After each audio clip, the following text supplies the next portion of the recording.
धर्म श्रद्धालु, आगम जिज्ञासु सारे श्रोताओं को संबोधित श्री का जय जिनेन्द्र नमस्कार। आज 32 आगमों के परिचय के संदर्भ में हम कर रहे हैं चौथा अंग सूत्र समवायांग सूत्र।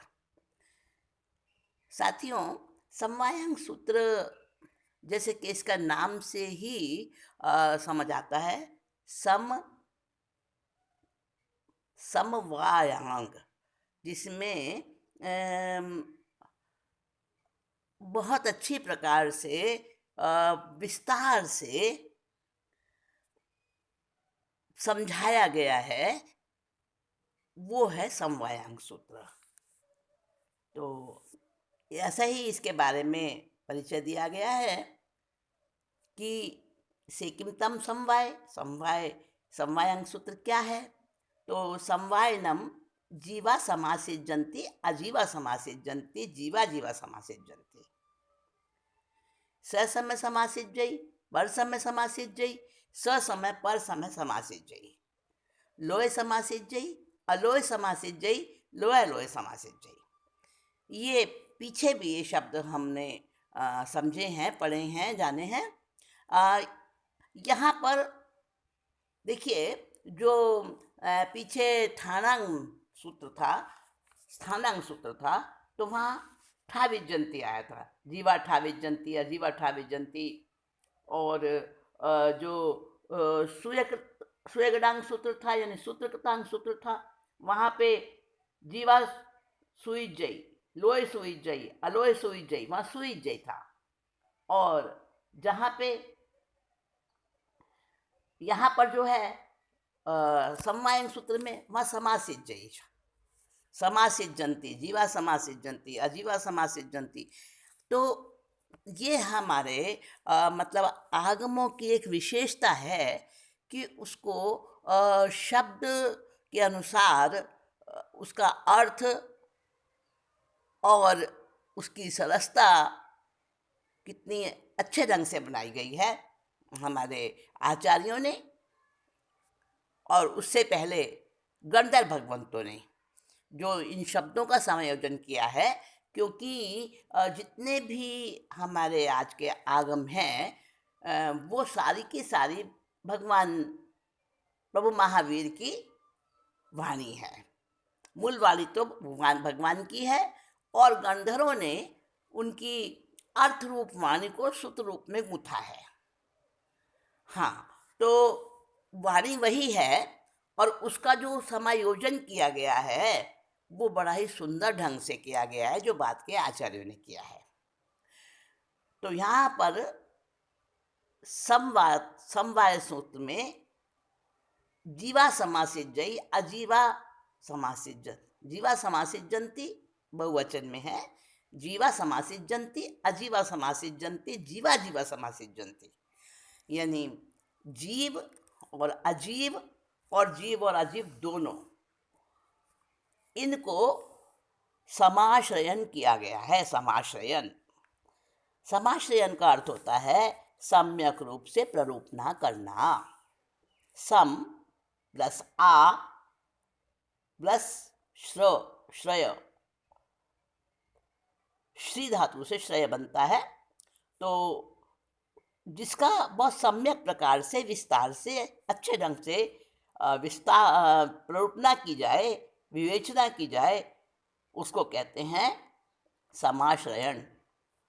तो इस समवायांग सूत्र में जीवों का, अजीवों का और जीवाजीव दोनों का, स्वसमय का यानी अपने सिद्धांत का, पर समय का यानी अन्य सिद्धांतों का, अन्य दर्शनों का, और स्वसमय पर समय दोनों का, लोक का समाश्रयण किया गया है, अलोक का समाश्रयण किया गया है, लोक और अलोक दोनों का समाश्रयण किया गया है।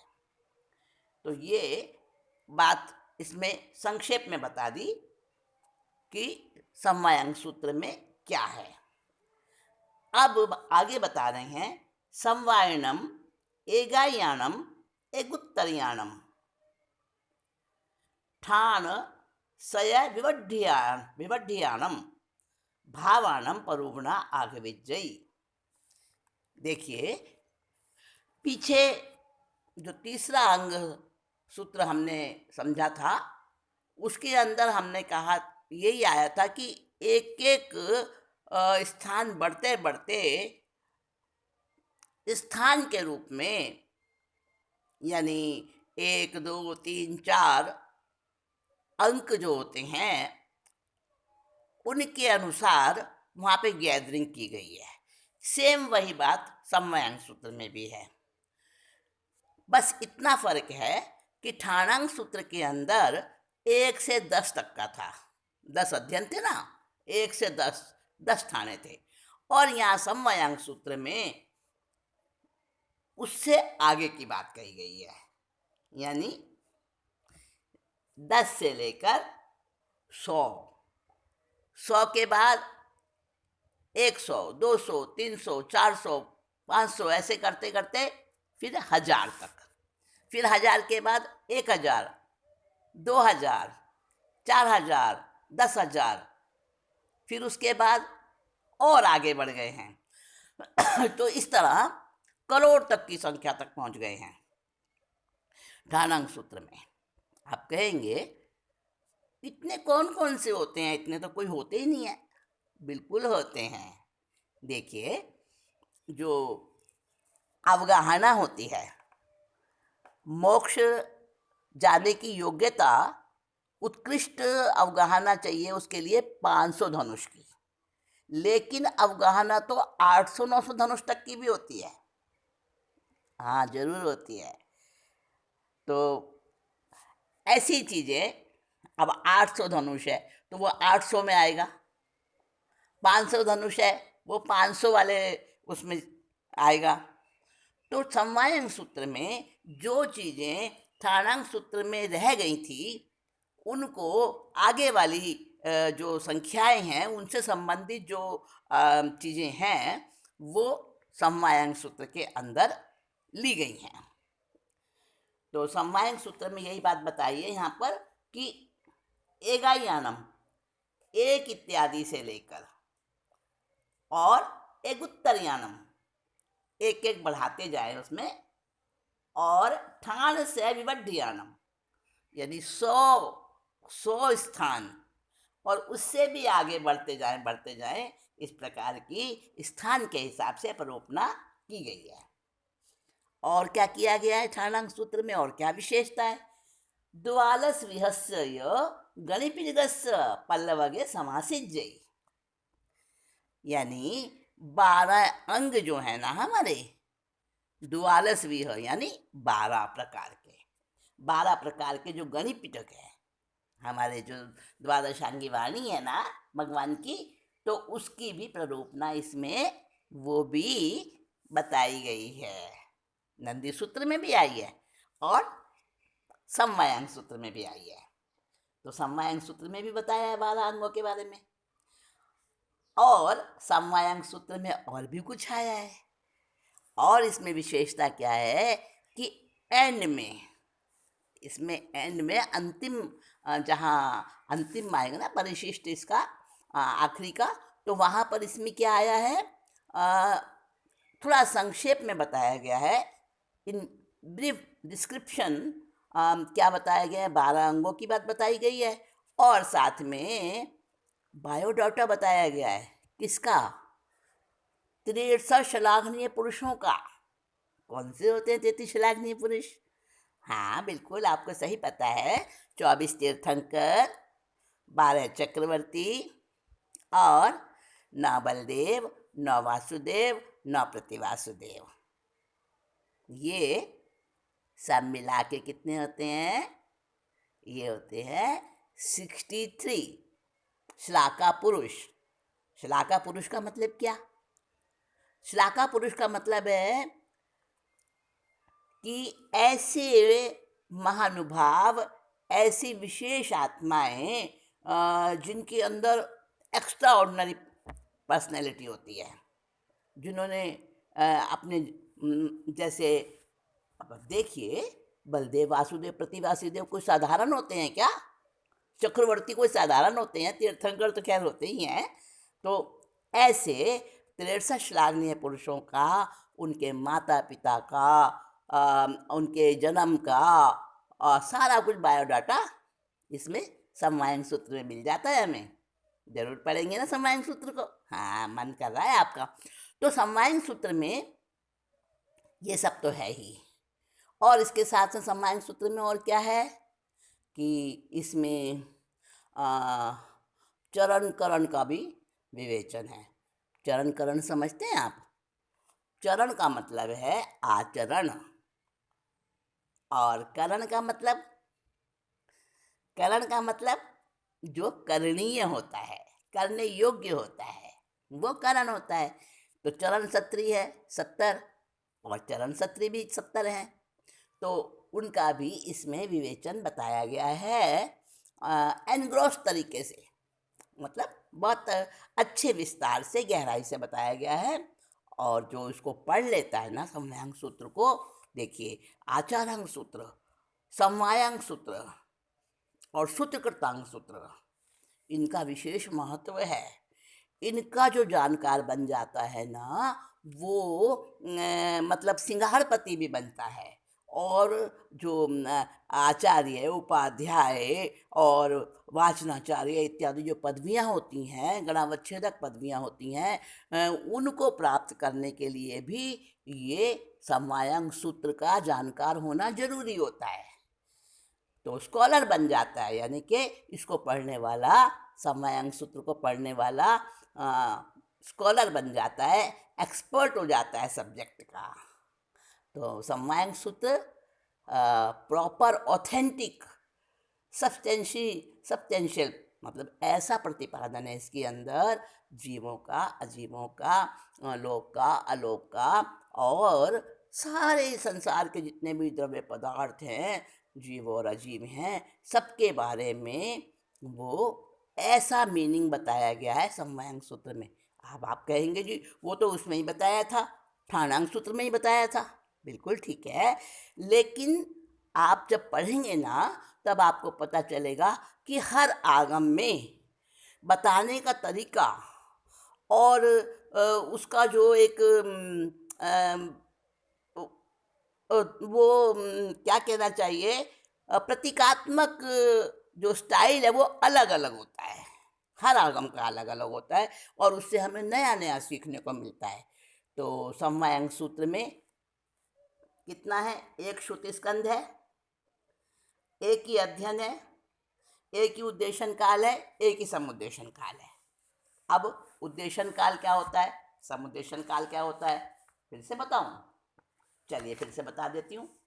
देखिए, उद्देशन काल होता है पठन पाठन का एक स्पेशल प्रोसीजर, जिसके अकॉर्डिंग गुरु पढ़ाता है और शिष्य उसी के इंस्ट्रक्शन के अनुसार वो पढ़ता है।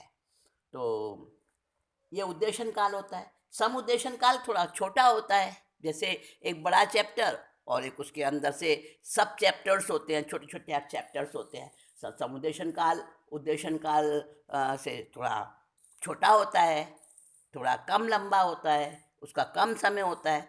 तो उद्देशन समुद्देशन काल इसमें एक एक है।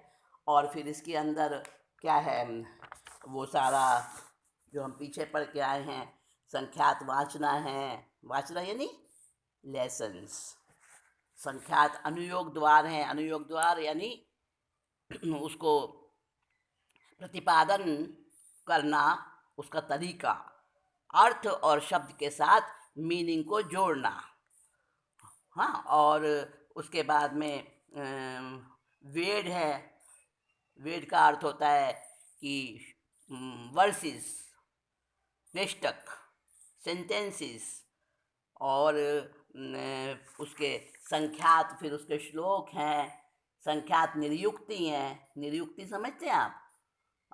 Logical reasoning use to execute the meaning clearly and authentically, मतलब जो सूत्र का जो मीनिंग है, अर्थ है, वो बहुत और ज़्यादा खुलासा करके बताया जाता है। निरुक्ति उसे कहते हैं। संख्यात निरुक्ति हैं, संख्यात प्रतिपत्ति हैं। प्रतिपत्ति का क्या अर्थ है? प्रतिपत्ति का भी अर्थ है कि उसको व्याकरण की दृष्टि से और अच्छे से खुलासा करना उसका। फिर उद्देशन काल, समुद्देशन काल, फिर इसमें संख्यात पद हैं, फिर संख्यात अक्षर हैं इसके, फिर संख्यात गम है, गम गम पाठ, सेम पाठ। गम पाठ का मतलब होता है एक जैसे पाठ, जैसे संयम गोमय गोयम मापमा में बार बार आता है, 10वें कालिक सूत्र में आता है ना। कोई शब्द बार बार हर गाथा में आएंगे, उसको गम पाठ कहते हैं उसको। तो संख्यात गम है इसमें, और त्रस और स्थावर का सारा वर्णन बताया गया है।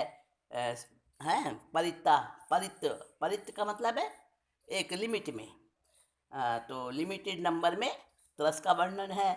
और स्थावर जो है वो इनफाइनेट नंबर में स्थावर है, तो उनका वर्णन उसी प्रकार से इनफाइनेट है। और फिर पर्याय हैं इसमें, यानी पर्याय का मतलब है वेरिएशंस, फॉर्म्स, वो सारी चीज़ों का वर्णन है इसके अंदर। कितने प्रकार के मीनिंग हो सकते हैं, कितने प्रकार के शब्द के अलग अलग वो जैसे अब देखिए पर्याय का अर्थ बताती हूँ, शब्द की भी पर्याय होती हैं। जैसे आचारांग है, अब इसका आचार भी शब्द बनता है, आकार भी बनता है, आधार भी बनता है। प्राकृत भाषा के हिसाब से इसके कई रूप बन जाते हैं अलग अलग। अरिहंत के ही देखिए, अरुहंत बन जाता है, अरहंत बन जाता है, अरिहंत बन जाता है? तो ये पर्याय होती हैं। तो शब्द की भी पर्याय होती हैं, अर्थ की भी पर्याय होती हैं, तो बहुत सारी पर्याय, और जीव और अजीव की पर्याय होती हैं। तो सारी पर्याय इसमें बताई गई हैं हमारे आगमों में। और फिर शाश्वत क्या है, कृत क्या है, निबद्ध क्या है, निकाचित क्या है। और ये जो आगम है समवायांग सूत्र, इसके हिसाब से निबद्ध और निकाचित वो उसके तरीके से बताया गया है। ठाणांग सूत्र में ठाणांग सूत्र के अकॉर्डिंग बताया गया है, तो पढ़ने से ही आएगा ना। मैं तो केवल आपको परिचय दे रही हूँ, संक्षिप्त रूप में परिचय दे रही हूँ कि ठाणांग सूत्र में, इसमें समवायांग सूत्र में क्या क्या बताया है। और फिर इसके अंदर ये सारी चीज़ें, इतने सारे मीनिंग्स, इतने सारे विवेचन, इतने सारे निरुक्तियाँ और प्रतिपत्तियाँ, और ये सारा कुछ बता के, और फिर उसको आग विजंती, आग विजंती का मतलब विशेष रूप से कथन करना, पणविजंती प्रदर्शित करना, नाम आदि का भेद बता के प्रदर्शित करना, परुविजंती, परुविजंती का प्ररूपित करना, विस्तार से प्ररूपित करना, फिर उसके दंसिजंती उपमा उपमेय के द्वारा उसको दर्शाना, फिर निदंसिजंती हेतु दृष्टांत के द्वारा उसको बताना, फिर उपदर्शंती उपदर्शंती का मतलब है सरल तरीके से भी बताना। यानी आगमों की शैली, वर्णन शैली इतनी अच्छी है कि उससे जो बहुत पढ़ा लिखा है, जिसको संस्कृत वगैरह व्याकरण वगैरह का अच्छा ज्ञान है, तो उसको भी आनंद आता है, क्योंकि बहुत गहराई से ही बताया जाता है और बड़ा सरलता से ही बताया जाता है। तो इस प्रकार से हमारे यहाँ ये जो हमारे अंग शास्त्र हैं, इनके अंदर बहुत बहुत हर तरह का ज्ञान दिया गया है अच्छे ढंग से। तो ये हमारा समवायांग सूत्र है। समवायांग सूत्र को हम पढ़ेंगे तो हमें 63 लाखनी पुरुषों का पता चलेगा, उनके बारे में, उनके माता पिता, उनके कौन सी नगरियाँ थी, कहाँ कहाँ उन्होंने विचरण किया, कितने वर्ष की आयु थी, कितना कितना उन्होंने पदवियाँ प्राप्त की, सब कुछ वर्णन आपको मिलेगा उसमें 63 लाखनी पुरुषों का। और समवायांग सूत्र में करोड़ तक की संख्याओं का वर्णन आएगा। कहीं पर बताएंगे भरत क्षेत्र के इतना जो है भरत क्षेत्र का वो है विस्तार है, इतना जो है जम्बूद्वीप का विस्तार है, 1 लाख योजन है। हाँ, तो 1 लाख योजन की बात भी आई है, तो उसमें 1 लाख योजन में जम्बूद्वीप की बात आएगी। और भी आएगा 45 लाख योजन का मनुष्य क्षेत्र है, तो वो सब आएगा उसके अंदर। तो इसमें करोड़ों तक की बात आई है। तो समवायांग सूत्र हम पढ़ें और इसको जानें, बड़ा आनंददायी है। दोस्तों, आपके अंदर मेरा काम यही है कि मैं आगम पढ़ने की जिज्ञासा उत्पन्न करूं, और मैं कहाँ तक सफल हुई हूँ, वो तो समय बताएगा। इतना ही कहकर विराम लेती हूँ। धन्य